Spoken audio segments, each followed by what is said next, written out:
Coming up on Mountain News at 6, with temperatures above 90 degrees, schools are back open and officials are taking extra steps to ensure students and staff are safe.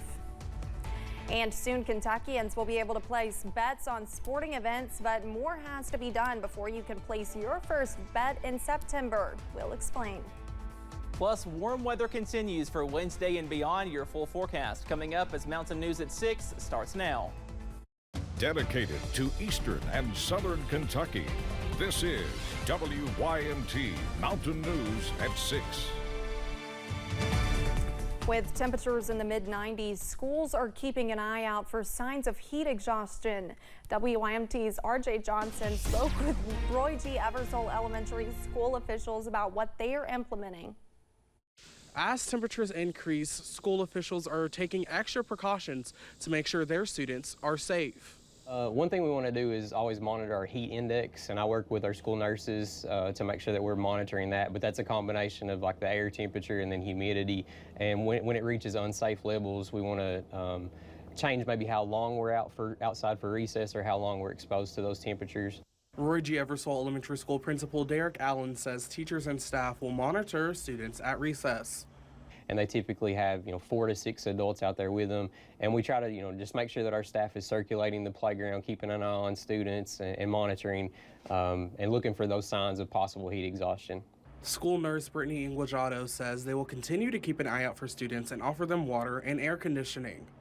If they're just complaining of feeling really hot, that we are intervening very early and getting that student into a cooled environment. And we want to make sure that they are hydrating once they get back in. Inguajado says they will look out for several signs of heat exhaustion. She says teachers and staff are aware of those signs and should step in whenever they notice it. You have kids and they like to run and play, and sometimes they don't necessarily want to stop that play. So it's very important that, we are cutting down those recess times. We don't want to take that away unless, it's to a point that it's not safe to be out there. Allen says they will implement those changes as well as continue to watch the weather over the next couple of days. In Hazard, RJ Johnson, WYMT Mountain News. Inguajado says parents should make sure their children wear loose-fitting and light-colored clothes, as well as send them to school with water bottles. For more on what's happening with the weather outside, let's send it over to meteorologist Cameron Aaron. Cameron? Yeah, Olivia, the big story on Tuesday and really for much of this week, the heat is going to continue, all thanks to an upper level ridge. That means low rain chances, plenty of sunshine, also above average temperatures. We should be in the middle 80s. Right now, we are in the upper 80s and lower 90s. 90 for Somerset, also Monticello, 89 for London and Manchester, and 87 for Jackson, also in Floyd County as well. But once you factor in the dew point, it feels like the upper 90s and lower 100s in some areas. 100 in Somerset, 96 that feels like in London, and 93 in Breathitt County over in Jackson. But the good news, if you're a fan of the sunshine, we are dry today under some blue sky, also some hazy skies as well from Buffalo Mountain to the WYMT studio. You can see that milky color in the sky, all thanks to some smoke in the atmosphere this afternoon. But as we go into this evening, also into tonight, we do stay mild and muggy. Temperatures in the upper 60s and lower 70s, but notice more above average temperatures on the way. But as we look further off into the forecast, possibly some cooler and drier air by next week. Those details coming up in just a few minutes. Olivia? Cameron, thank you. The mother accused of killing her 17-month-old daughter has been indicted on a murder charge. The Bell County Commonwealth's attorney presented the charges against 21-year-old Erica Lawson of Mount Vernon to a Bell County grand jury this morning. The grand jury also indicted Lawson on charges of failure to report child abuse or neglect, criminal abuse, and wanton endangerment. A man accused of killing a Rockcastle County business owner has now pleaded guilty to all charges. As part of the plea deal, Arturo Perez admitted to murder, burglary, robbery, and tampering with evidence in the death of Fammy Hellard. Investigators found Hellard stabbed at her business in Mount Vernon before he turned himself in about a month later. His arrest citation says he admitted to using a fake gun to rob Hellard, then started stabbing her.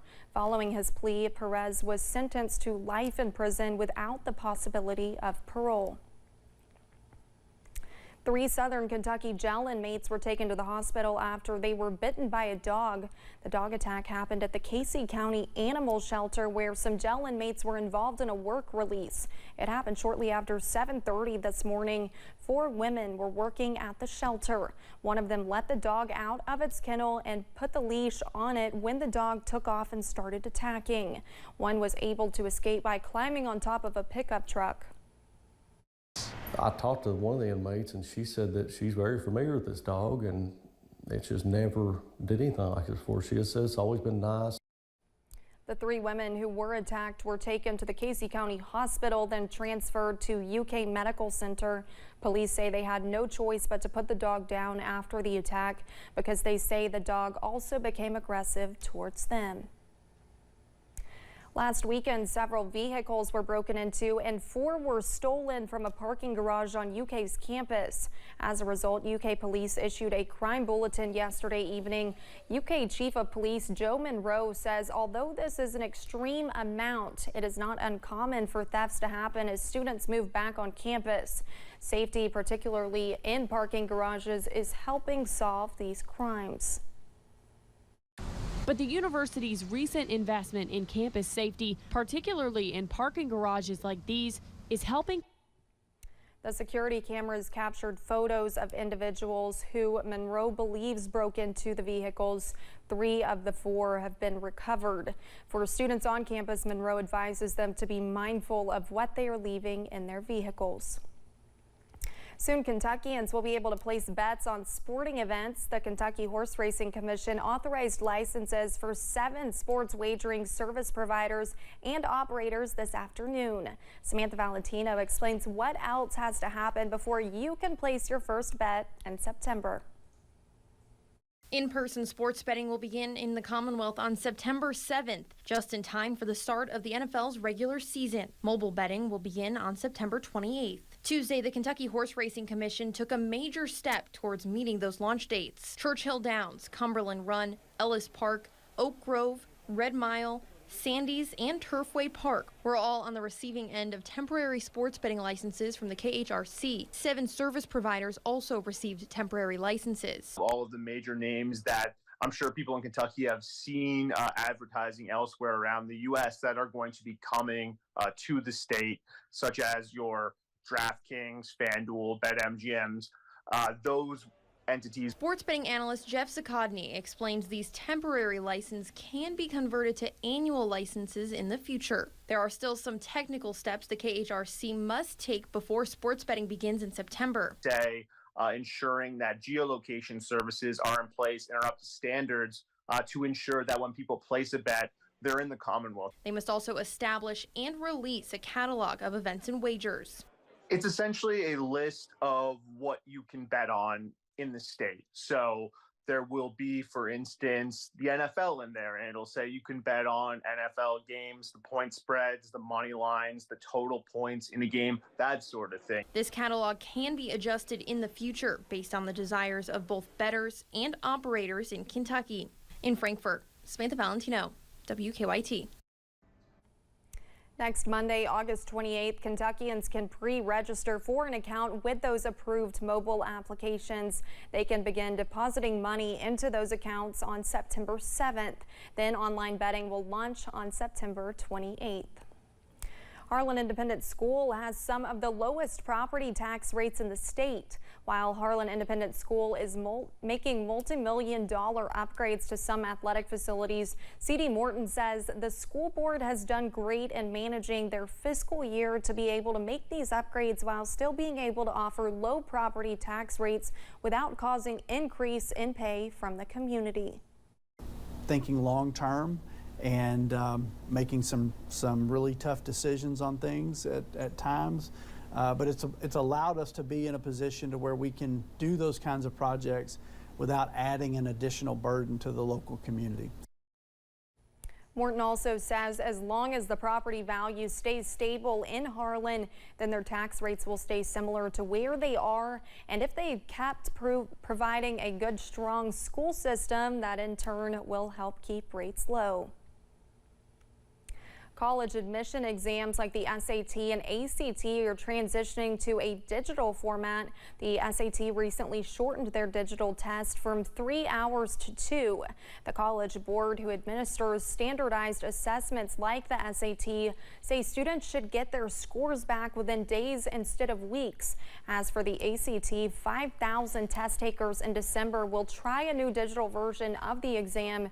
The online format could improve accessibility and level the playing field. The Commonwealth of Kentucky has done a really good job at sort of removing these barriers. They provide free ACT tests to all juniors in public schools throughout the state, and sometimes even as low as like 10th graders or sophomores as well. The new system ensures each student will get a unique test, which would make it practically impossible to share answers. The browser also will not allow a user to open other apps or tabs while taking the exam. Well, high pressure keeps us dry and warm for much of this week, but maybe some changes for the weekend. Those details coming up. Plus, with school back in session, some students are beginning to work on projects relating to their curriculum.